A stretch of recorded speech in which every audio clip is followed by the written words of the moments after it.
So, hey everybody, what's up? It's Michael from the Game Haus, and today I'm joined by Peter Dunn for an interview after the game three of the weekend where they played against 100 Thieves Academy. So this was quite, I think, unexpected from a lot of people. So I want to hear, your perspective as the head coach going into this game. I'm sure you were expecting to play the main roster, and how did you Yeah, guys react to it? yeah. I mean, today was certainly a surprise.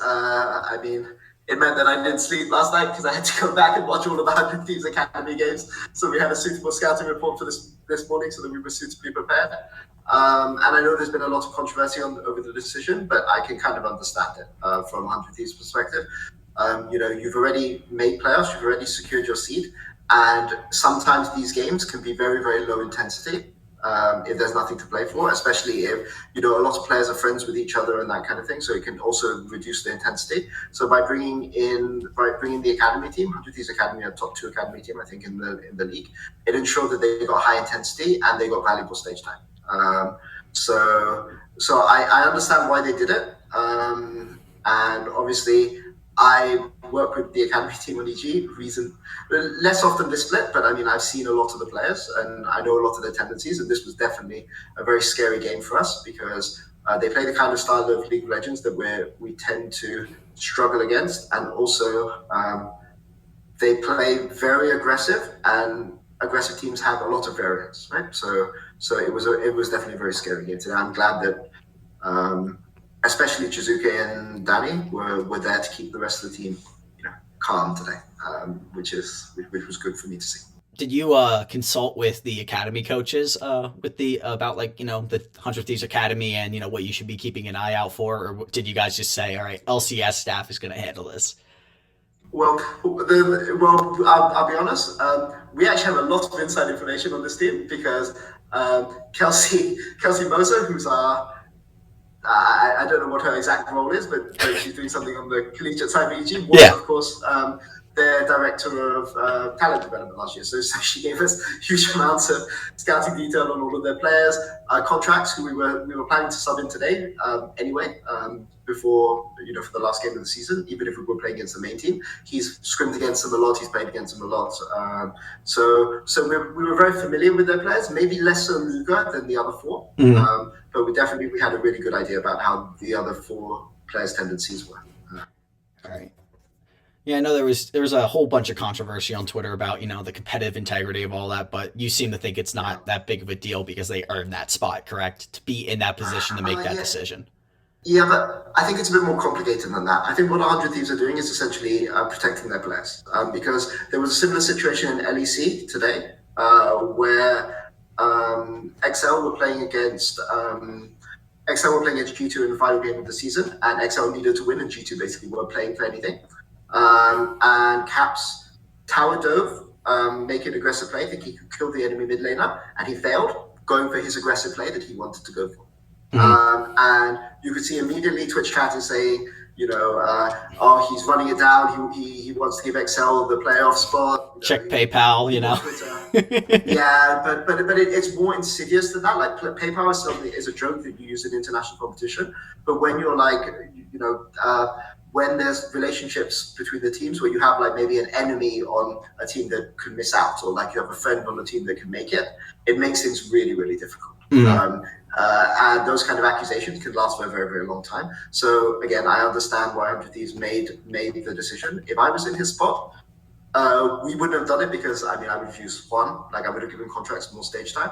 But if I had a 5-man roster, I could have seen myself doing the same thing in that situation. All right. Just to protect my players. Fair enough. So you guys got third after this, which is quite a turnaround from sixth place from the spring split. So you are playing against Dignitas, round one of the playoffs, and I kind of just want to get your thoughts on the matchup. How this whole split went in hindsight, and this gigantic growth that has come out of EG these last few months. So I think it's worth saying we have losing records against 3 teams in LCS, and those teams are TL, Immortals, and Dignitas. So we're not taking Dignitas lightly. I think our record against Cloud9 is 5-1 if you include login. Yeah, positive against TFL and positive against yeah. So it's just those 3 teams, right? So we're taking Dignitas extremely seriously. Obviously, their bot lane is one of the strongest bot lanes in the league. Neo is a very, very talented AD carry And who's jungler. gone a bit under the radar. And And jungler after jungler, the yes, yeah yes, today, you know. he's a very good grass. He's a very good bot grass. But like their bot lane is no joke. And we they maybe lost a little bit of their variance since Stardock has left, but they've become a bit more consistent, and that makes them dangerous for a team like EG. we thrive in the chaos, right? And Dignitas are now a more structured team, and that makes it a little bit harder for us to break down. So we're happier to play against Dignitas. I think we wouldn't mind playing against Cloud9. TL would have been a slightly harder matchup. I think TL match up pretty well against us. But with the exception of TL, I would have taken any of the other teams, including 100 Thieves if the standings had worked out that way in a best. Fair enough. What was the second part? Just like so. How's the season? Yeah, how's the season gone? Because you guys like had this huge rise from sixth place to third, and I'm just kind of curious through your perspective, like. Was this something that you saw coming all along where you're like, yeah, we have the potential to do this, or did it even catch you by surprise a little? So I'm going to be honest, we got a bit lucky this summer split. That Danny's development, like I knew Danny was going to be great. I knew he was going to be really good, but I didn't realize he was going to be good this fast. And I'm not sure. I think anyone on our playing staff or coaching staff who says this is maybe telling fibs. I think maybe the only two people who recognize he would be this good this fast are called JJ, who we used to duo with a lot. Yeah. Before he was on EG, and I was on Nate, who also he used to duo with a lot. So we knew he was going to be good, but the fact that he was able to slot in and improve this quickly has been really, really great to see. To be 100% honest, EG we've kind of lacked a missing piece, I think, in Spring Split, and Danny provides that. He provides an aggressive follow-up. So we have a lot of playmakers on our team, but having aggressive follow-up is really important. And I like definitely a lot as a player, but he wasn't really the right fit for us because he plays a more defensive, team fighting style. So he looked really, really good on Kai'Sa when he could just dive in with the rest of his team. And pretty good on Ezreal when he could E forwards. But on the AD carries, the lack mobility, he was kind of often separated from the rest of the team. Danny positions very, very aggressively. There's a heart stopping moment this game where he dodge instead of flashing when we're being chased down. Like we make a play on their in-hit tower, they turn it, and they manage to kill Impact. And they're chasing us down, and Viego jumps into him and does a point-blank stun, and instead of flashing, he just dodges to one side and just walks away. And I mean, you have to respect that kind of confidence in your own ability, but as a coach, sometimes I just wish he'd just flash.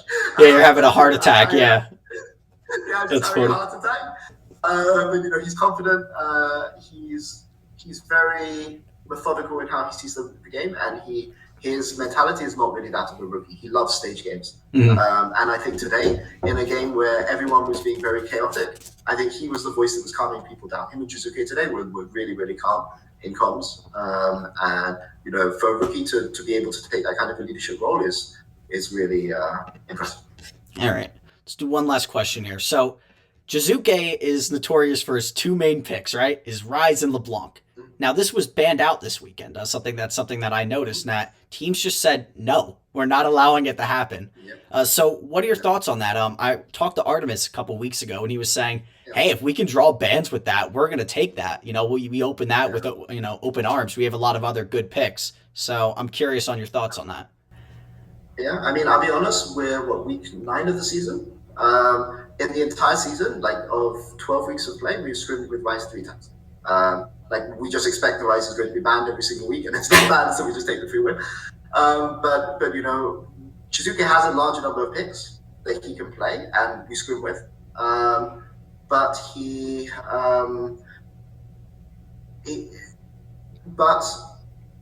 we don't really want to show those picks, right? Because when we're coming into playoffs, we'd rather hide those picks for playoffs. So we just don't want to show them. If teams are willing to ban him out, then fine. We'll pick other things. But as long as I would pick Ryze and Renekton every single game for the rest of the season. If teams just want to give it to us, we'll play them every single game. I mean. So you're promising more spicy Jizuke picks.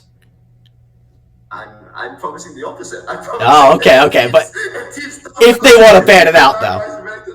Yeah, Okay, I'm going to okay. pick them every single game for the rest of the season.